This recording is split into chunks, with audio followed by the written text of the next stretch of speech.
This episode is made possible by our sponsor, Landmark College, the college for students who learn differently, offering comprehensive supports for students with ADHD and other learning differences, both on campus and online. Learn more at lcdistraction.org.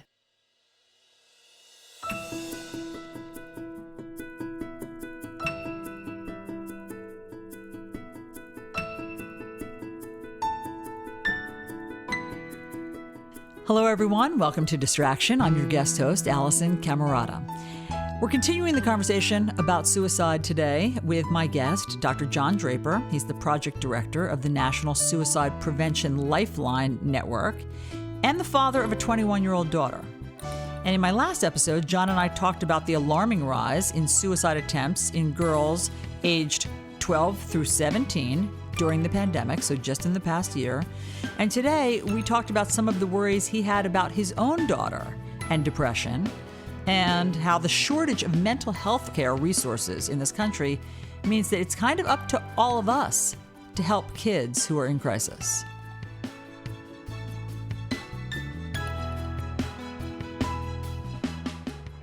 You know, there was a long time in television where it was a total taboo. It wasn't even a taboo not to talk about suicide. It was a directive not to talk about suicide. We were told you do not do stories on suicide because it might inspire copycats.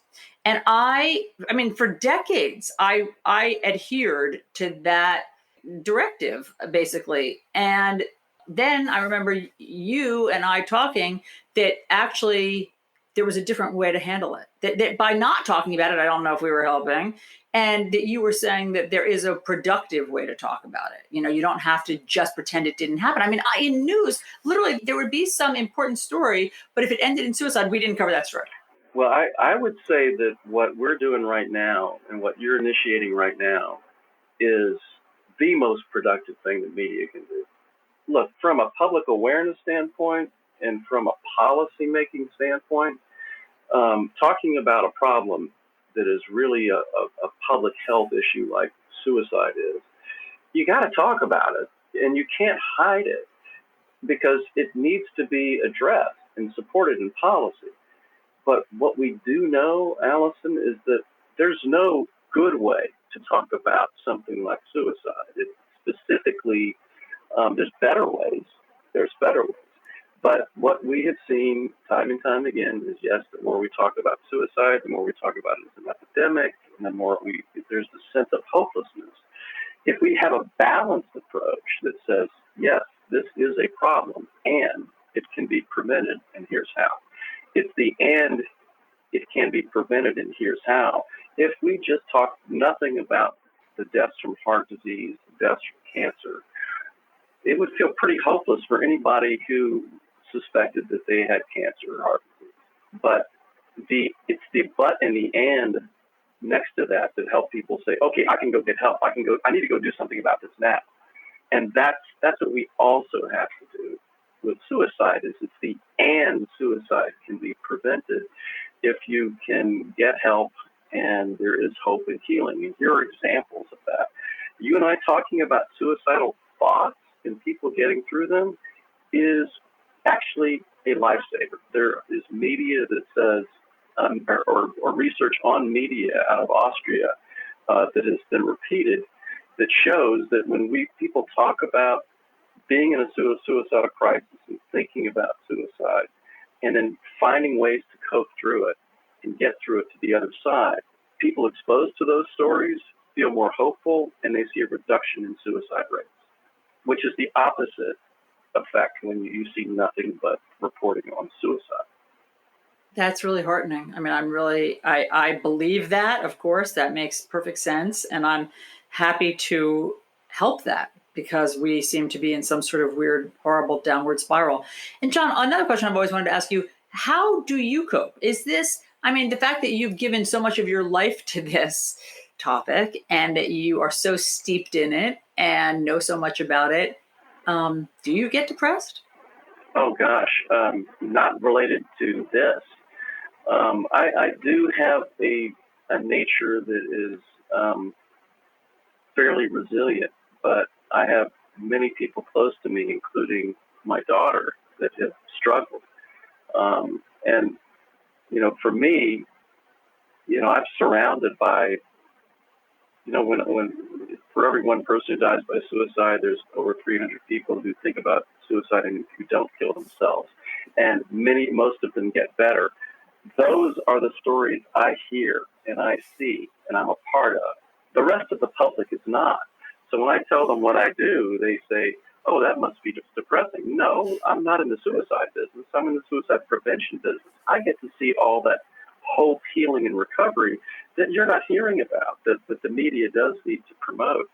But I have to say that one of the things that, as I became more clear about, the struggles and seeing all the data that people were experiencing and remembering how hard my youth was and remembering all the casualties of the friendships of my life that were affected by mental health problems and substance abuse, I worried about my daughter. And when I would see that, wow, 1 in 5 kids think seriously about suicide. Here I am in the suicide prevention business. I wonder if, I'm going to be hearing from my daughter that at some point she's suicidal. And sure enough, in middle school, got a call from school. And that was, a heart-wrenching, it was almost like, I kind of thought this would happen, but I also felt, lucky that I was ready for it. And I also had the long view. I understood that most of these kids get better. And so I had a sense of hope coming into it. And I knew my daughter. And I also knew something that she taught me, which was, Dad, don't be my therapist. Dad, in fact, she would make fun of, a few years back, she said, Dad, there's your therapy voice. And I said, well, what do you mean by therapy voice? That's my caring, concerned voice. That's also a parental caring, concerned voice. But one of the things that has been a really profound lesson for me in being with my daughter is that there are things that we can do as parents and therapists can never do for our kids when they're struggling.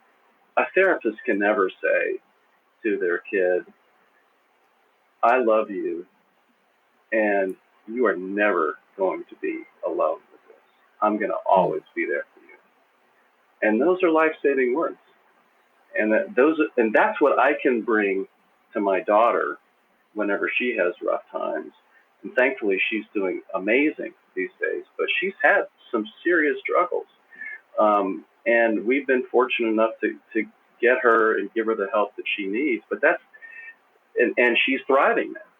But it's really unaffordable, unavailable. It's a luxury for a lot of people. There's a shortage of child psychiatrists, of mental health professionals, of effective treatments being practiced. So, I mean, the important thing to note, Alisyn, is that it's not going to be the mental health system that fixes this. It is going to be parents, schools, and the media that's going to make a difference, and the mental health system. All that together. But if we could send every kid with a mental health problem to the mental health system right now, they couldn't handle it. There would be such a long line, and 50% of the kids with serious mental health problems are not getting mental health care right now, and it's because it's not accessible, affordable, just not available for a lot of people. Mm. So we've got to deal with it. Yeah, I hear you. I mean, this is a community problem. And so I totally take that mantle that you're throwing out of, having to be a parent and having to be a supportive adult of other kids and having to just, open your arms to this. Because I agree, there's nobody's coming to save us in terms of the mental health infrastructure, I guess. But John, your words are so inspiring. I mean, I really am comforted to hear that you're in the suicide prevention business, obviously, and that you have all of these more inspiring stories than just the sad ones, obviously, that we report on. Mm-hmm. And so this has been really helpful. What else would you like to say? What else have I missed? What do you think would help people out there? Well, there's a few things. As I was saying, we've got to we can't just rely on mental health professionals. Yes, take your kids to a mental health professional, but if they're having issues, for sure, if you see, they kind of need those classic warning signs. But there's things that are available 24/7, such as the National Suicide Prevention Lifeline. We also have a crisis chat system. There are text services, and by the way, what we've seen with text and chat services is that the population most likely to use them are young girls, overwhelmingly so. So those digital methods are being used by young people because, again, a lot of kids they don't have, they're not going to take themselves to the clinic at 3 a.m. Clinic ain't open, and their parents are sleeping. So having these 24/7 available services crises don't happen on the schedule of mental health clinics. They happen at 3 in the morning. And how do people access that? Well, you can access, of course, you can call the Lifeline 24/7, 800-273-8255. Suicide Prevention Lifeline.org is the website where you can also access our chat service. You can text as needed to 800-273-8255. But these are again, those are some of the services available. But I think it's also really important that parents and young people take a look at our website. It's called BeTheOneTo.com, which basically says there's things that we can do. There's emotional first aid that we can provide, even if some people don't want to make those calls, and sometimes those calls ain't enough. And when they're talking to you, Alisyn, or me, or a friend, what do we do?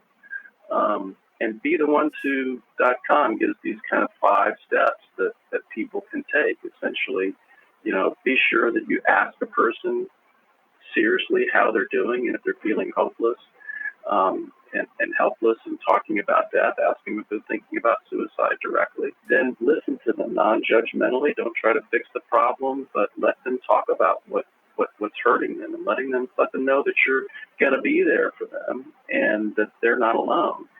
The third thing is if there are, if they've got pills or access to something that could hurt themselves, remove it from them and say, hey, I'm going to hold on to this for a while, and let's dispose of it because you're so important to me, and while you're going through this right now, I want to make sure that you're safe. And the fourth thing is we can't do this alone, just you and me. Let's see if we can get some help. Who else can we include here? So it could be, friends, relatives, lovers, therapists, clergy, coaches, whoever we can to bring in, so this circle of support becomes larger beyond just you and me. And the last thing is follow up with them and always check back with them. Hey, how you doing? So those are just that's kind of a very quick run through of the things that we've seen can make a difference in people's lives. There's another thing on our website called the safety plan, which is basically it's kind of an emotional first aid kit, which is things that a person can write down. How do I help myself when I'm in a suicidal crisis? So there's certain coping mechanisms that that have worked for you in the past, people that you could contact informally or formally for help, and making sure that you remove things that could hurt you. So that it's basically a form you can fill out for yourself, or you can put it on your phone, because when you're in crisis, you're in tunnel vision state. You can't really think about how to solve a problem. It's really hard to think rationally about it and access some of these thoughts that could get you out of that entrapping moment.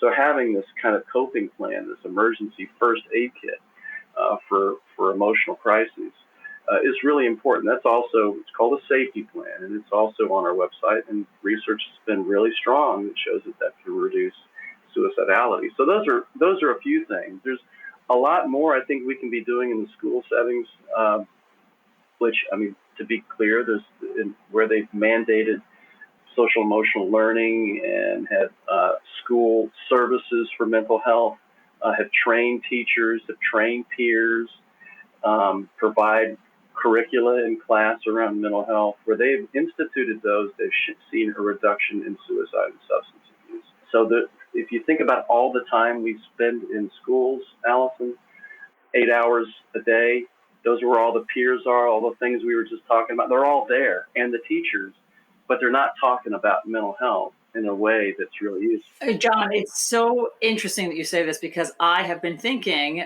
since I've been doing this podcast, the amount of time I spent learning algebra. Yeah. I have never again used algebra. Yeah. I've never again used trigonometry. Right. I wouldn't even know where to begin. Like, I spent an hour a day learning trigonometry. Right. And I promptly erased it from my brain Right. the second I walked out of high school, and I never used it again. And that they don't have classes on mental health or relationships or healthy relationships is just mind-boggling, like where our priorities are. So that is absolutely the right answer. You can divert. I mean, unless you're going to become a mathematician or a rocket scientist, fine, cool, Right, do right. trigonometry in your calculus. But like, if you're not, divert those resources to, mental health. I mean, think about it, Alisyn. I mean, if I was in a classroom where it was focused on the problems that I'm dealing with every day, relationship problems, bullying, parent-child conflicts, academic pressures, can you imagine if this was actually a classroom where there was a conversation and assignments and your announcements in the morning every day at school could start with some mental health and wellness tips. Hey, this, we're going through some tough times. There's, we're just coming back from the pandemic. There's a lot of anxiety. Here's some things that we know some people are doing, and have some kids say, here's what I'm doing. And there's all sorts of cool things that we could be doing in our schools. And I'll say one more thing and get off my soapbox about this, because I'm passionate about this. It's such a missed opportunity for kids. Is that if suicide is the second leading cause of death for young people, it's essentially the second leading cause of death is not knowing how to deal with life. Then what are schools doing with health classes and every other class that is designed to prepare them to deal with this world? When we know, again, like 2/5 of kids with mental health problems drop out of school. They can't even stay in school to learn about how to deal with mental health issues if in fact they have that, because they have mental health problems. So why don't we make this a priority? It needs to be baked in to lesson plans, into basically learning in ways that understand that the mind is the tool that is learning, and it needs to learn also how to deal with people and changes around the individual. Oh my God, John, truer words never spoken. I will jump on that soapbox with you and do whatever I can in my community and my kids' schools and stuff to drive that home. I think that you're totally right. And that I think would really go a long way towards just giving kids the language and the coping skills and the freedom and just the breathing room to be able to talk about all of that. Agreed. So John, I always really enjoy talking to you, and thanks so much for taking the time to do this. It's really somehow inspiring, though it's such a tough issue and conversation. Oh, I love what I do, Alisyn. It's always inspiring. I wouldn't be doing this if I wasn't having fun and enjoying doing it. Because again, I'm around hope and healing all the time. It's awesome, really. I hear you. I totally agree with you, because people say to me, oh my God, you're in the news. It must be so depressing. How do you deal with it? It's so stressful. The news, I have to turn away from it. I get sick. I'm like, yeah, it's definitely stressful, but I always just look for the nuggets of goodness, the beacons of light. Yeah. Otherwise, I wouldn't be able to do it either. And I find them, like you, all the time. Well, you're also so good at what you do, Alisyn. I love watching you do what you do. And you're doing great things you're doing great things right now. So thank you for doing that. Oh my gosh. Thank you, John. And feelings mutual.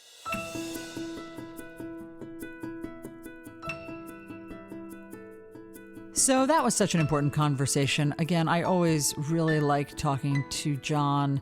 I feel more hopeful after talking to him, even though it's such a sad subject. I lost 2 friends in the past 2 years to suicide, and I think about them often. And later in the month, I'm going to be speaking to one of the sisters of my friends, and we're going to just talk about the loss and what we've learned from it.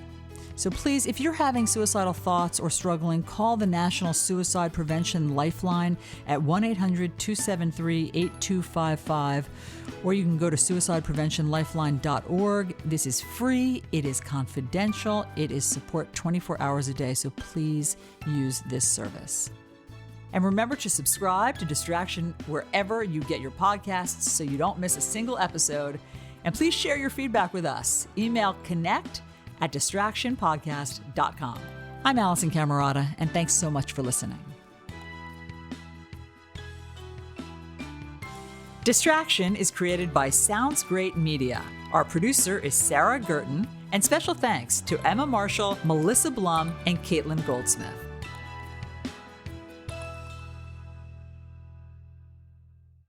The episode you just heard was made possible by our sponsor, Landmark College, the college for students who learn differently, offering comprehensive supports for students with ADHD and other learning differences, both on campus and online. Learn more at lcdistraction.org.